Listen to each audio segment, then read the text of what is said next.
Magandang araw sa ating mga kalata. Welcome sa aking vlog number 3. Ang topic natin ngayon is kung paano mag-layout ng round elbow 90 degree. Ito yung gagawin natin, para sa pipe cladding. Ito yung ang size ng tubo is 80 mm. May insulation na 25 mm thickness, pero usually ang ginagamit sa site is 50, pero sample lang naman to, gawin ko lang 25. Yung dahon niya is 3+2, ibig sabihin ito tatlong dahon na buo, 1, 2, 3 at dalawang kalahati, 1, 2. Ito yung starter, ito yung finisher. So para sa cladding to guys, medyo may kaibahan kasi pag sinasabi natin sa ducting. Kasi pag sa ducting, halimbawa, yung foreman, nagbibigay na agad siya ng radius dito, or diferensya. Kung ano yung diferensya sa site, yun ang nilalagay na dito. Tapos diameter. So, nakukuha agad natin yung take-off. Pag hinati mo yung diameter plus radius, yun ang take-off. Sa cladding kabayan, mayroon tayong formula. Yung formula ng take-off is diameter times 1.5. So kung ang diameter ng pipe natin is 80, i-multiply natin yung 80 times 1.5, so 120. So galing dito hanggang the center of the pipe, that is take off, so 120. Yung radius niya is kalahati ng diameter, 80, kalahati ng 80 is 40. So 40 plus 25 na insulation, so 65.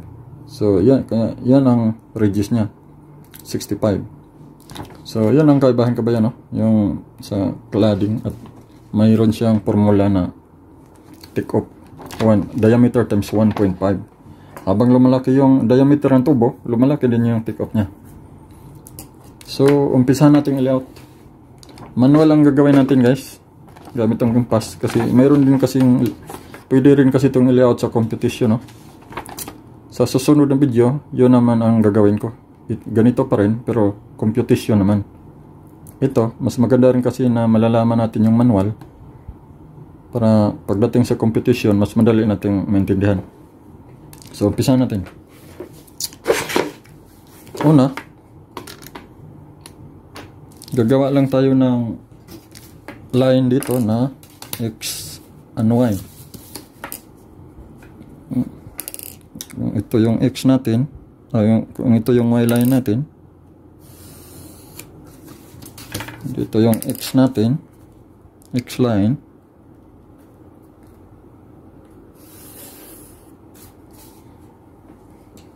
So una nating sukatin is yung take off. Yung take off is 120, kasi 80 times 1.5, that is 120. So susukat tayo ng 120 dito. Ayan. Plus, galing sa take-off, galing sa center of the pipe, susukat tayo ng radius na 65. Kasi ito yung gamayan. Ito yung kalata na 65. So, kuha tayo ng 65. Ayan. 65.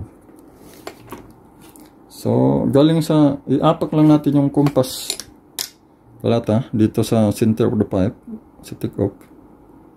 Yan. So, tapat sa radius. I-compass lang natin. Yan.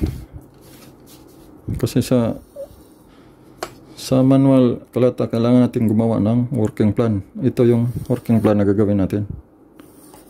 Hindi kagaya sa competition, diretso na tayo agad compute. Yan. Itong natira, ito yung radius nya, yung natira. So ikukumpas din natin yan. Yan.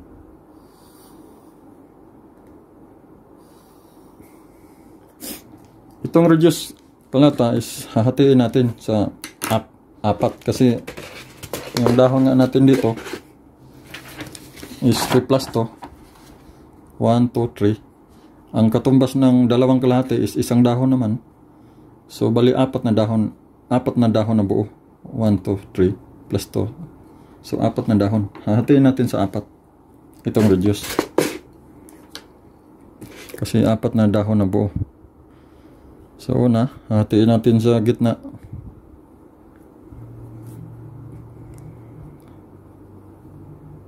Hatiin natin sa gitna.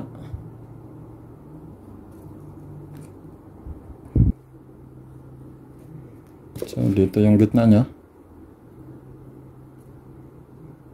Hahatiin ulit sa gitna.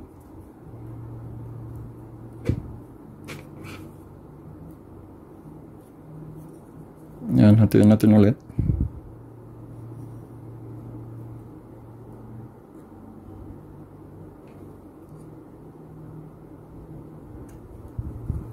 Yan. So dito yung point nya.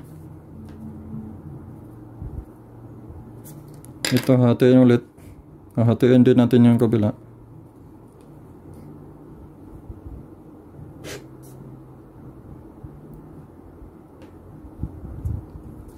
Yan.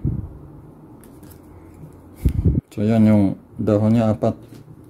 1, 2, 3, 4.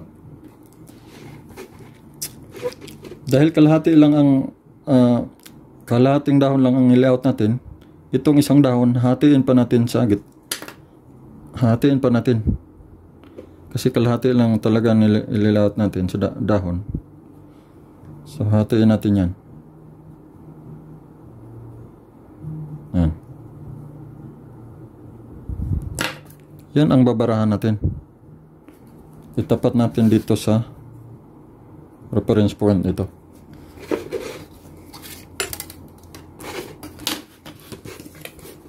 So, itapat natin. Yan. Babarahan natin.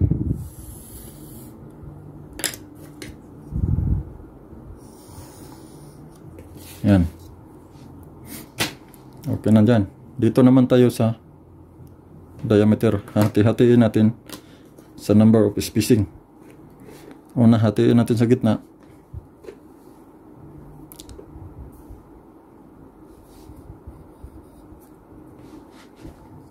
Yan.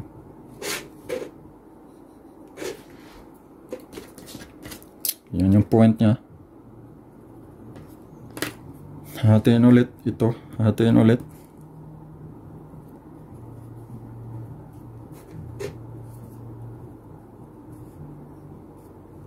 Apak yung kumpas sa kabila.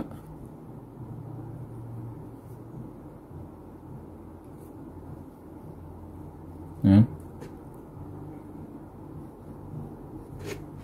Yan. Hinatiin natin. Sa kabila naman. Hatiin din.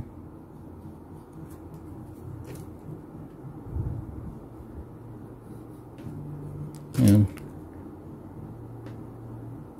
Nakikita natin talata no, na medyo malaki pa yung distansya. So, kailangan pa natin hatiin ulit. So, ito. So, hatiin natin ulit yan. Kasi masyadong malaki pa yung distansya.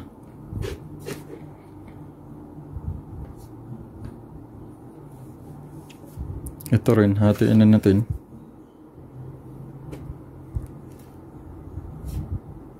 Hatiin natin lahat.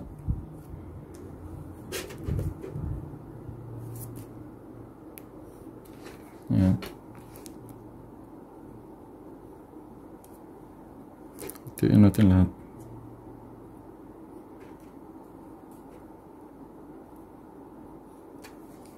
So, yan yung mga point natin. Lagyan natin point. Yan. Yan, pwede na yung kalata. Medyo maliit lang naman tubo natin. Yan yung distansya niya. 25 lang. Okay na, okay na yan. Pag na tapos mong hati-hati, ieskolahan natin to. Isa-isa, lahat ng point. Lagyan natin number 1. Dito tayo mag-umpisa sa 1, 2, to 3, to 4, to 5, to 6, to 7, 8, Yan. Kung bibilangin natin spacing ka ba yan, ito, dito tayo in between sa point na to. Yan yung spacing 1. In between sa 2 point, yan yung spacing. So, 1, 2, 3, 4, 5, 6, 7, 8 spacing. So, ang sunod yan is iskulahan natin, no? Isa-isa. Yung point na to. Lahat ng point. Umpisa tayo sa number 1. Ito yung point ng number 1. So, iskulahan natin. Ito yung point number 2. Iskulahan natin. Number 3. Iskulahan.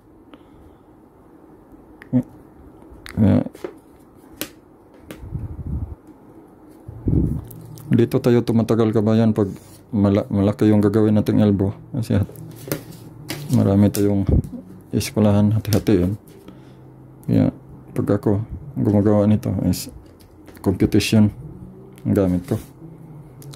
Pero ito ipapakita ko sa inyo kung paano gagawin ng manual. Ito tayo sa number 5, iskulahan. Iskulahan natin lahat yan.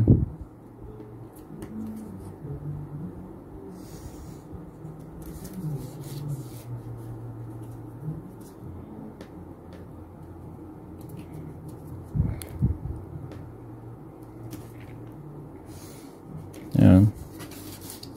Number 7. Iskulahan natin. Yan. Number 8. Itapat lang natin sa point. Tapos yung eskwela, kailangan nakapantay dito sa yero natin.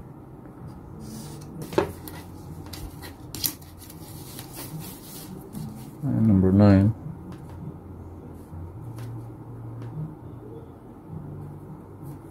Iskulahan. Yan. Tapos na natin ang iskulahan. So lahat ng nag-intersect kalata dito sa linya na to, yan ang gagamitin nating sukat pag nag-transferring tayo. So ito na yung sukat niya na gagamitin natin, no? Lahat nag-intersect dito. Yan. Yan. Pansiran lang natin yan. So tapos na yung ano natin, yung working plan. Maglagay na agad tayo dito ng allowance para sa groove na 5mm. Usually madalas ginagamit is 5mm na allowance. Or depende sa groove na gagamitin. Kasi itong linya na to, lagyan lang natin agad ng 5mm para sa allowance na ng groove. Yan. Dito na natin iapak yung compass natin mamaya. So yan.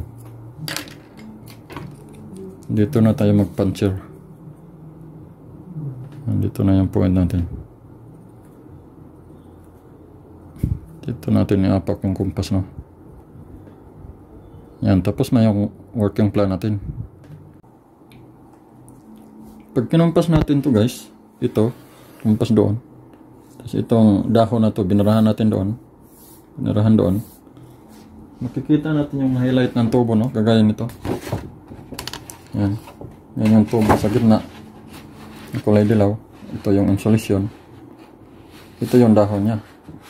1, 2. Ito yung dahon niya, no? 1, 2, 3, 4.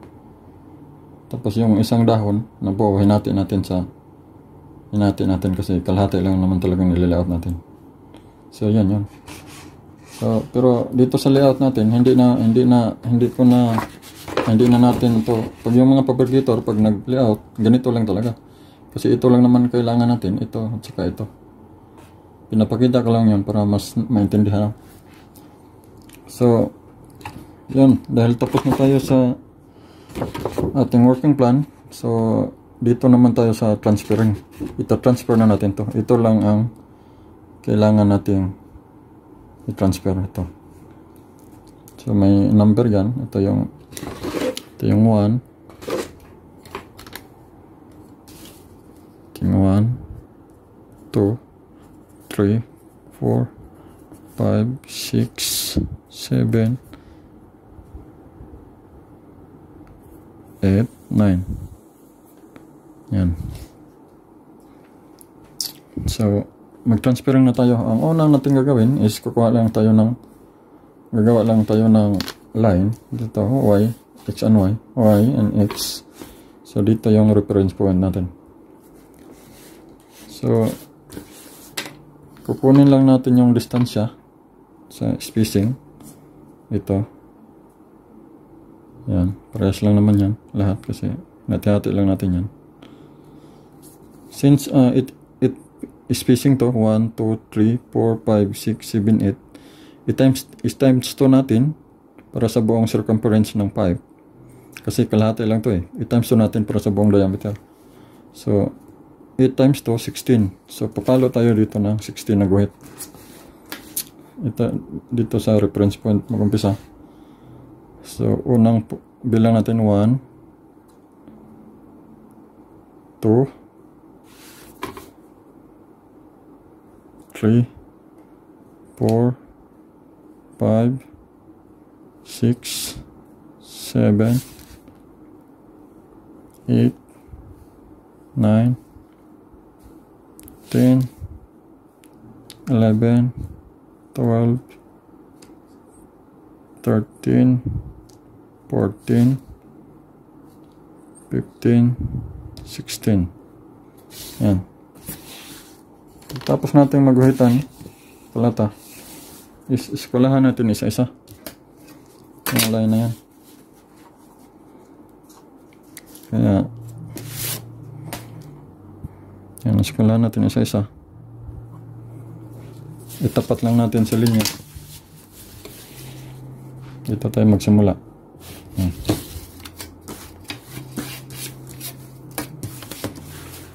Yan, iskulahan natin. Tapat lang natin sa guhit na. Yan. Isasahin natin po eskwela. Kailangan nakaano yun dito yung eskwela natin. Tapos itapat dito sa mga line na yan. Sa ginuhitan natin.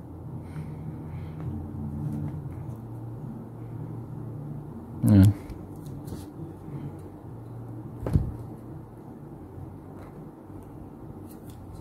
Yan.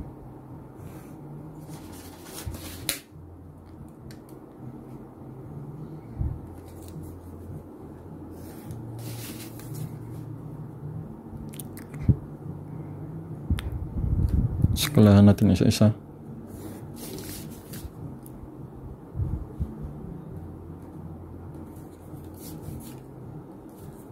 Yan.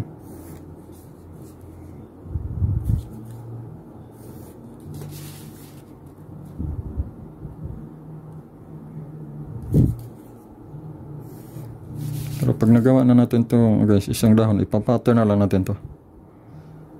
Ito lang naman yung pag-layout lang ang ano, medyo matagal. Kasi dadaan pa tayo sa proseso ng paggawa.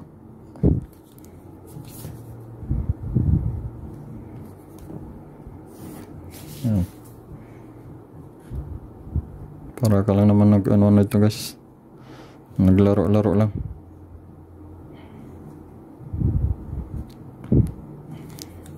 At least hindi mabigat na trabaho to guys.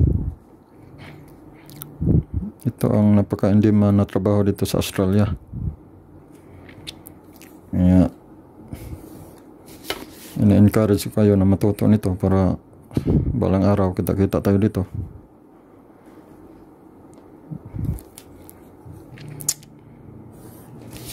Mag-umpisa kayong mangarap kalata.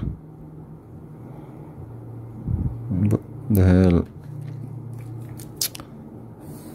also na ang vlog ngayon dito na ko na lang tuturo no. Wala rin naman akong libangan dito. Ito na lang ang ginagawa kong libangan. Yan. Skalahan lang natin.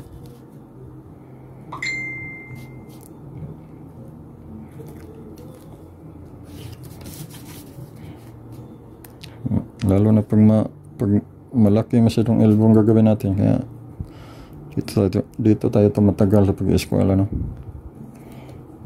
Pero tiyaga lang kasi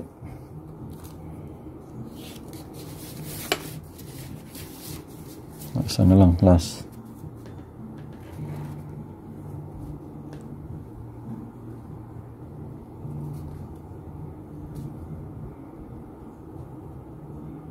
Yan. Tapos na. So, yan. Pag natapos na natin guhit palata, so, numbering naman. Lagyan natin number para hindi tayo malito. Ang unang number natin, dito natin ilalagay, dito tayo mag-umpisa sa center. Itong center of the pipe. Take off. Kung ano yung number ng take off, yun din ang unang number natin. Para ang dugtungan ng ano natin elbow dito sa gilid, dito rin sa take off. Ito yung take off, center of the pipe. Mula dito hanggang dito, yan yung take off.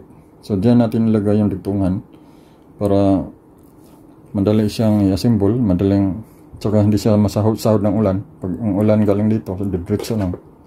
Yan, diyan talaga yan ilalagay. So yan, dito tayo sa kung ano yung number ng ano take off, yan din ang number natin umpisa. So magsimula tayo sa 5, pababa tayo kalata, no? Pababa 5, 4, 3, 2, 1 5, 4, 3, 2, 1. Tapos pagdating ng 1, pataas naman. 1, 2, 3, 4, 5, 6, 7, 8, 9. Hanggang 9 tayo kalata kasi yung numbering natin dito is hanggang 9. Pagdating ng 9, stop tayo, pababa naman tayo. So 9, 8 na naman siya. 8, 7, 6, 5. Ito rin tandaan nyo kalata, no? Kung anong number siya nagsimula, ganun din, same number din sa ano, yung last number. Kasi dito nagsimula tayo sa 5, so matapos din niya siya dapat sa 5. So pag bibilangin mo yan, 16 spaces yan. 1, 2, 3, 4, 5, 6, 7, 8, 9, 10, 11, 12, 13, 14, 15, 16. Yan. So baka may magtatanong, no? Paano kung malaking elbow ang gagawin natin? Halimbawa nasa 500 diameter o 800.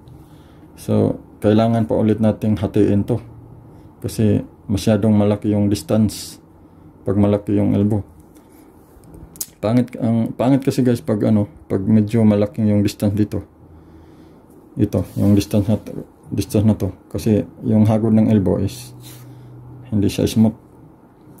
So dapat kung malaking elbow, siguro mga hanggang 80 lang ang distansya. Ang maliit naman kahit hanggang 40, 50 pwede na, hanggang 40. So depende sa iyo kung ano, titingnan mo na lang kung basta at least hindi masyadong malaking distansya dito. Kung halimbawa ito dahil malaking elbow ang gagawin natin, halimbawa malaki, hatiin mo pa to. So yung 8 maging 16 spacing na, maging kagaya na siya nito, no? Yan, maging kagaya na 16 spacing na yan. Hinatiin natin ulit dito. So yung numbering natin 1, 2, 3, 4, 5, 6, 7, 8, 9, yung center of the pipe, ang number niya is 9 na. So pag nag-numbering tayo sa transferring, maging ganito na rin. Mag-umpisa na rin tayo sa 9. Kasi 9 yung nandito. Yan. So yung maging center of the pipe niya 9 na. So 9, 8, 7, pababa tayo. 6, 5, 4, 3, 2, 1. Tapos pataas naman. 1, 2, 3, 4, 5, 6, 7, 8, 9, 10. Titingnan hanggang tayo? Hanggang 17. Yan, 17. So, pagdating ng 17, pababa naman tayo. 16, 15, 14, 13, 12, 11, 10, 9. So, kung sa 9 tayo nag-umpisa, so sa 9 din tayo matapos. Yan. So, ganun lang ang kalata, no? Hindi, para hindi, kahit ilang spacing yan, basta sa center tayo, para sa yung dugtungan sa gilid. So, maliwanag. So, ililipat na natin tong number 1. Transfer na natin. Ito yung, dito tayo apak, kasama na yung yung groove na 5mm. So, dito na tayo mag-umpisa. Itapat natin sa 1, dito. 1.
Number 6. Apak din natin sa number 6. Yan. Ilang pirasong number 6? Dalawa. Yan. Number 7 naman. 7. Ito number 7.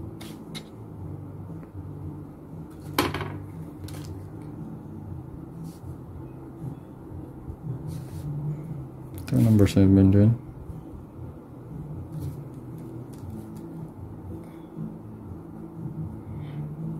Yan, number 8 naman.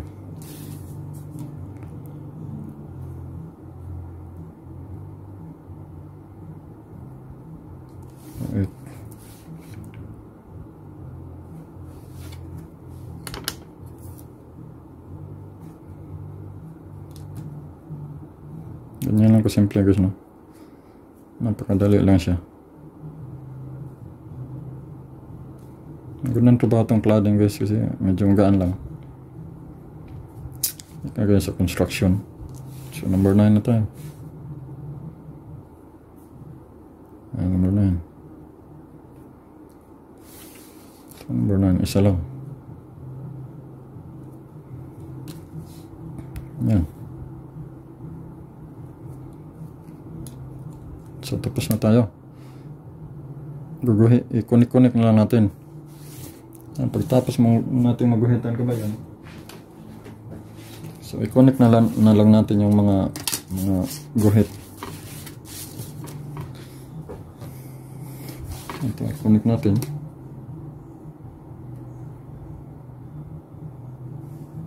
Ayan. Connect natin lahat. Ayan. Pag-connect na lang natin.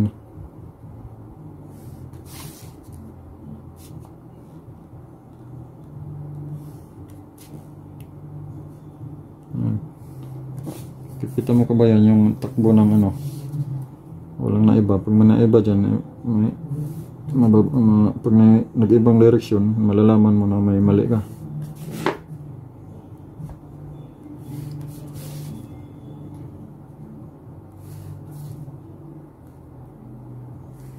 Yan.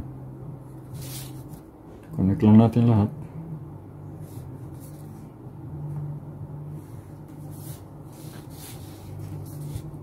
Parang isda ito ka ba yan? Yan. Tapos na yung kabila. Kabila naman.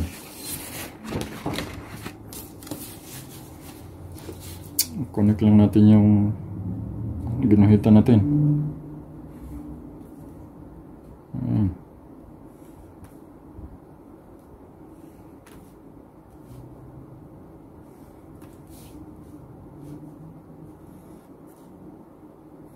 Yan.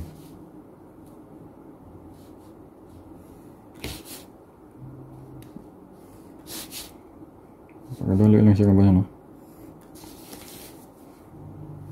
Yan. Madali lang siya pag alam mo na, pero pag hindi pa alam, sasabihin natin mahirap. Yung kasabihan nila na walang mahirap sa marunong. Pag nalaman mo na, madali na lang. Tiyaga lang talaga nito kabayan pag ano. Kailangan lang talaga nito practice.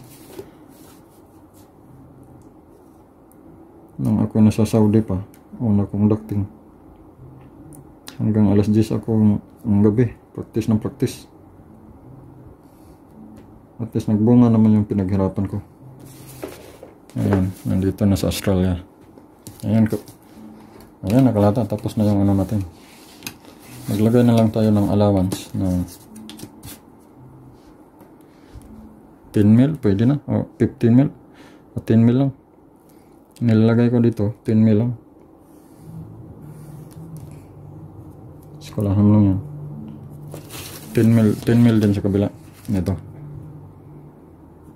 Yung 10 mil din yan. So, yan na. Pag ginumpit natin yung kalata, ganito na, yan. Ganito na yung mga hitsura niya. Yan, gupitan mo lang yung linya na yan. Yung linya, yan. Gupitan.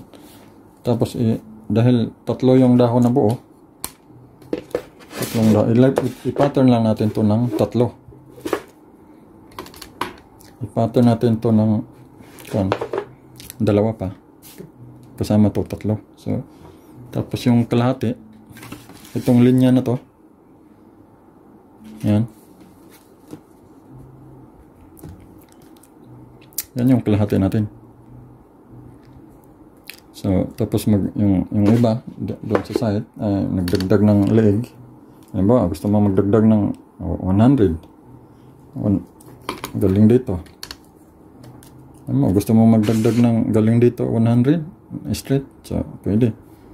So, barahan mo lang yan dyan. So, ganun lang kasimple kalata, no?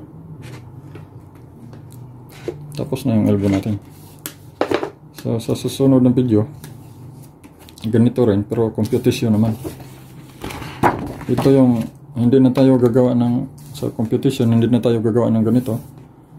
Kukompute na agad natin yung sukat dito. Yan, sukat na yan. Hanggang dito. Hindi na tayo gagawa nito. Ang magkaganda lang kasi sa computation kalata is accurate siya. Hindi kagaya nito na minsan, pag hindi tayo maayos, hindi tayo careful sa ano, pagpupuin dyan, magka-difference siya. Sa calculation, talagang 0-0 siya. So, abangan niyo yung video ko kalata, no, sa susunod na 90-degree elbow din around competition. So sana na katulong. Kita-kita sa sunod na video. Maraming salamat. Sana mag-subscribe na rin kayo, no, para sa mga pag may darating na bagong video masundan nyo agad. Kasi marami pa akong pwedeng i-share sa inyo na cladding and ducting. So maraming salamat. See you again. Bye bye.